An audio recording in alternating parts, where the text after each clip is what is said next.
சோத்தை கையில அள்ளி இப்படி பிணைஞ்சி இப்படி வாயில சாப்பிடணும். அந்த காலத்து இப்படி அள்ளி இப்படி சாப்பிட்டாங்க கையில. இப்பெல்லாம் ஸ்பூன்ல விட்டுறாங்க குழந்தைங்களுக்கு. தாயோட அன்பு குழந்தைக்கு பாயின்னு தாயோட பஞ்சபசக்தி போகணும்னா இந்த 5 விரலையும் கூட்டி குழந்தைக்கு வாயில் ஊட்டணும். அப்போ அந்த பஞ்சபசக்தி ஆற்றக்கூடிய ஸ்பூன்ல கொடுக்கறது அள்ளி சாப்பிட்றது அதெல்லாம் கூடவே கூடாது. தரையில அமர்ந்து சாப்பிடணும், தலை குளிஞ்சு சாப்பிடணும். சாப்பிட்றப்ப எதையும் பேசக்கூடாது. கார சுவை மிளகா காரம் மிளகாய். இப்போ நான் மிளகையும் அந்த வரமிளகா பச்சை மிளகா சாப்பிட்றீங்க, நாட்டில் தப்பி சாப்பிடுவீங்களா சார்? என்ன செய்யுது உடம்பு? தக்கன்னு எரியுதா?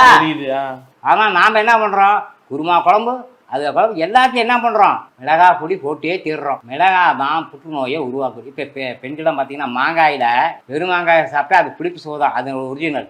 அதை என்னென்ன தடவை சாப்பிட்றாங்க? மிளகாத்தூள் உப்பு போட்டு தடவை சாப்பிட்றாங்க இல்லையா? இப்போ ஒன்றுமில்ல வெளியே பிஞ்சு விற்கிறாங்க, அது அப்படியே வெளியே பிஞ்சா சாப்பிட்டீங்கன்னா இயற்கை.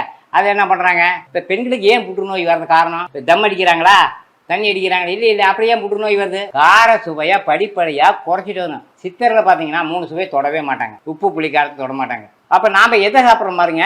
எது வேண்டான்னு அவங்க ஒதுக்கணும், நல்லவங்களாம் ஒதுக்கணுத அதை நம்ம நல்லதுன்னு நினைச்சு சாப்பிட்டுக்கிட்டு இருக்கோம். மனமது செம்மையானால் மந்திரம் ஜெபிக்க வேண்டாம், மனமது செம்மையானால் வாய்வை உயர்த்த வேண்டாம், மனமது செம்மையான வாசியை நிறுத்த வேண்டாம், மனமது செம்மையானால் மந்திரம் செம்மையாமே. இது மந்திரத்தில் சொன்னதான். இது வார்த்தை தமிழ் வந்தவங்களுக்கு மட்டும் தான் ரகசியம் புரியும். இப்போ உங்களுடைய மனநிலையை ஒருநிலைப்படுத்துறதுன்னா என்ன பண்ணுவீங்க? நீங்க ஏதாவது ஆசனம் பண்ணுவீங்களா? ஏதாவது வித்தியாசமா ஏதாவது பண்ணி கட்டுக்குள்ள கொண்டு வரதுனா என்ன பண்ணுவீங்க? ஏதாத்தையும் அலை பாய்ஞ்சிக்கிட்டே இருக்கு, மனசு ஏதோ ஒரு பிரச்சனை நினைச்சு ஓடிக்கிட்டே இருக்குண்ணா. இப்ப என்னைய காசு யாராவது என்னைய இப்போ காப்பி வாட்டி ஒரு 50 ரூபா தரலன்னு சொல்லி ஏமாத்தி போயிட்டான்னு வச்சுக்க, நான்லாம் நைட்லாம் வயிறு எறிவேன். கண்டிப்பா நான் எரியவே மாட்டேன்.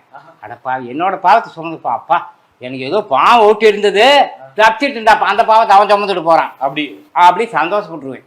நேர்மறையா சிந்திக்கிறது, நேர்மறையா பாசிட்டிவ்.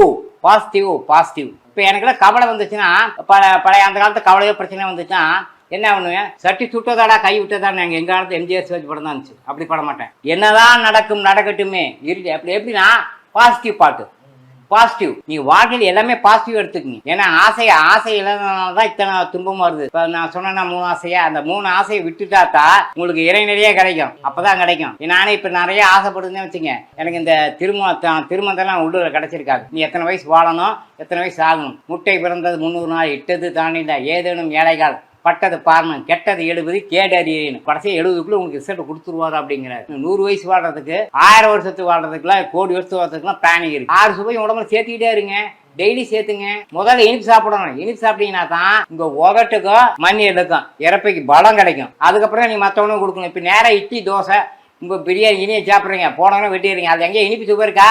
அப்படி சாப்பிட்டதான் சத்தா மாத்தாது, கழிவை மலமாக தான் வெளியே. அது எதுக்கு சார் அவ்வளோ மெனக்கெட்டு போய் தின்னு விட்டு அதை வெளியே தரலன்னா இருக்கிற சத்தையும் வெளியே புடுங்கிட்டு போயிடும். நீங்க இப்ப சொன்னீங்க அகத்திக்கிற ரொம்ப முக்கியம். இந்த தழைகளை சாப்பிட்றது எவ்வளவு முக்கியம்? இல்லை இதால மூலிகை இல்லை, அதுதான் மூலிகை. நாங்கள் இப்போ கரிசலாங்கண்ணி இருக்காங்க, கரிசலாங்கண்ணி சாப்பிட்டீங்கன்னா கரிசலாங்கண்ணி, பொன்னாங்கண்ணி கீரை, முருங்கை கீரை, முருங்கையில அவ்வளோ இரும்பு சத்து இருக்கு, முருங்கை விதையில அவ்வளோ இரும்பு சத்து இருக்கு. இதெல்லாம் சாப்பிட மாட்டேங்கிறோம். இப்போ மரத்துல விளையாட ஒரே காய் முருங்காய் தான். அப்போ அந்த காயில சாப்பிடலாம்ல. முருங்காயில அவ்வளவு ஆரோக்கியம் இருக்குது. ஆனா அது அந்த விதையெல்லாம் நிறைய விஷயம் இருக்கு, ஆன்மீக சக்திக்கெல்லாம் அதிகம் இருக்குது பவர். அதான் நம்ம அப்படியே வச்சு நோண்டி கையிலேயே விரலையே நோண்டணும். நீங்க அப்படியே ஸ்பூன்ல எடுத்து சாப்பிடக்கூடாது.